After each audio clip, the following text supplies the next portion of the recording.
গত শুক্রবারে ঢাকা নিউ মার্কেটে গিয়েছিলাম মেনলি ঘোরার জন্য, অনেকদিন থেকে ঘোরা হয় না। তো ভাবলাম যে একটু ঘুরেও আসি, আর সেই সাথে হালকা পাতলা কিছু কেনাকাটা আছে সেটাও সেরে নেওয়া যাবে। কি কি কিনলাম সেটা দেখার জন্য পুরো ভিডিওটা একটু ধৈর্য ধরে দেখতে হবে। আসসালামু আলাইকুম সুপ্রিয় দর্শক, আশা করি সবাই অনেক ভালো আছেন। আর একটি নতুন ব্লগে আপনাদের সবাইকে ওয়েলকাম জানাচ্ছি। এখন চলে যাচ্ছি ঢাকা নিউ মার্কেটে। নিউ মার্কেট আমার বাসা থেকে বেশ দূরে, সেজন্য একটু সময় নিয়ে যেতে হয়। আমরা সকাল সকাল বের হয়ে গেছিলাম। প্রথমে স্যান্ডেল দেখা শুরু করলাম। আপনাদেরকে আগেই বলেছি আমি ঘুরতে এসেছি, ঘুরবো, যদি কোনো কিছু ভালো লাগে তাহলে নিয়ে নিব। ওখানে যতগুলো স্যান্ডেলের দোকান ছিল মোটামুটি সবগুলোই দেখা হয়ে গিয়েছে। তারপরেও একটা স্যান্ডেল আমার চোখে লাগছিল না, মনে হচ্ছে এই ডিজাইনগুলো একেবারে কমন, এর আগেও দেখেছি, পুরনো হয়ে গেছে। আমি একটু নতুন কিছু খুঁজছিলাম কিন্তু ওভাবে পাচ্ছিলাম না। এগুলো আমার কাছে বেশ ভালো লেগেছে, তবে যে কালারটা আমি পছন্দ করেছিলাম সেটা আবার আমার পায়ের সঙ্গে মিলছিল না, সেজন্য নেওয়া হয়নি। এই কালারটা আমার কাছে বেশি ভালো লাগছিল, তবে এটা একটু বড় সাইজ হয়ে যাচ্ছিল, সেজন্য নেওয়া হলো না। এরপর চলে গেলাম টাওয়ালের দোকানে। ওখান থেকে ছোট ছোট কিছু রুমাল নিয়েছি যেগুলো আমার কিচেনে কাজে লাগবে, আর বেসিনের পাশে রাখার জন্য একটা টাওয়াল নিয়েছি। পাশে একটা মামা আমড়া মাখা এবং জাম্বুরা মাখা বিক্রি করছিল। আমার হাজব্যান্ড আবার টক খেতে খুবই পছন্দ করে, টক কোনো কিছু দেখলেই সে খাবে। তো বলছে আমি এখন আমড়া মাখা খাবো।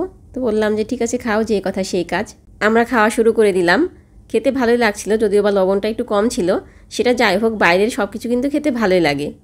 খাওয়া শেষ করে আবারও হাঁটতে শুরু করলাম। হাঁটতে হাঁটতে চলে আসছি টপসের দোকানে। বিশ্বাস করেন নিউ মার্কেটের একটা টপস আমার ভালো লাগছিল না। আমি খুবই খুঁতখুঁতা স্বভাবের মেয়ে, যে কোনো জিনিস আমার পছন্দ হতে চায় না। তারপরে ওখান থেকে চলে আসলাম গাউসিয়াতে এসে টপসের খুব একটা কালেকশন ছিল না। ওনারা বললো যে নূরজাহান মার্কেটে যান, ওখানে অনেক টপসের কালেকশন পাবেন। তারপরে আমরা নূরজাহান মার্কেটে চলে গেলাম। নূরজাহান মার্কেটে যেও আমার কোনোটাই পছন্দ হয় না। হাঁটতে হাঁটতে একেবারে ক্লান্ত হয়ে গেছি, ভাবলাম ঠান্ডা কিছু খেয়ে নিই। যেহেতু আমরা কোল্ড ড্রিঙ্কস খাই না, সেজন্য আইসক্রিম নিলাম। আইসক্রিম যে খুব বেশি হেলদি সেটা আমি বলছি না, তবে কোল্ড ড্রিঙ্কসের চেয়ে ভালো আছে। আর সেটা যেটাই হোক, আইসক্রিম যেহেতু আমি খেতে পছন্দ করি, আনহেলদি হলেও খেয়ে নিই। যেমন মিষ্টি আমি খেতে খুবই পছন্দ করি, ওটা আনহেলদি আমি জানি, তারপরেও খেয়ে নিই। এবার আমরা চলে এসেছি ইস্টার্ন প্লাজাতে, কিন্তু দুঃখের বিষয় আমরা আসার সঙ্গে সঙ্গে সব দোকানগুলো বন্ধ করে দিচ্ছিল। যেহেতু সেদিন শুক্রবার ছিল, সেজন্য ওই টাইমে দোকান বন্ধ করে দিচ্ছিল। বলছিল যে নামাজের পরে আবার দোকান খুলবে। কি আর করার, বসে বসে অপেক্ষা করছিলাম। ওই সময় একটা ছেলে কলম বিক্রি করছিল। এই কলমগুলো এক একটা 10 টাকা করে পিস, যদিও বা এগুলো বাইরের দোকানে 5 টাকা করে বিক্রি করা হয়। আমার কলম প্রয়োজন ছিল না, তারপরে আমি 5টা নিয়েছি। দোকান খোলার পরে এখন একটা দোকানে চলে এসেছি। রিজনেবল প্রাইজের মধ্যে এই দোকানে এত সুন্দর সুন্দর কালেকশন ছিল, যেটা দেখছি সেটাই পছন্দ হয়ে যাচ্ছে। মনে হচ্ছে সব কিছুই নিয়ে নিই। 1 পিস 2 পিস শাড়ির সঙ্গে ম্যাচিং করা পাঞ্জাবি, বাচ্চাদের পাঞ্জাবি, সব কিছুই এখানে ছিল।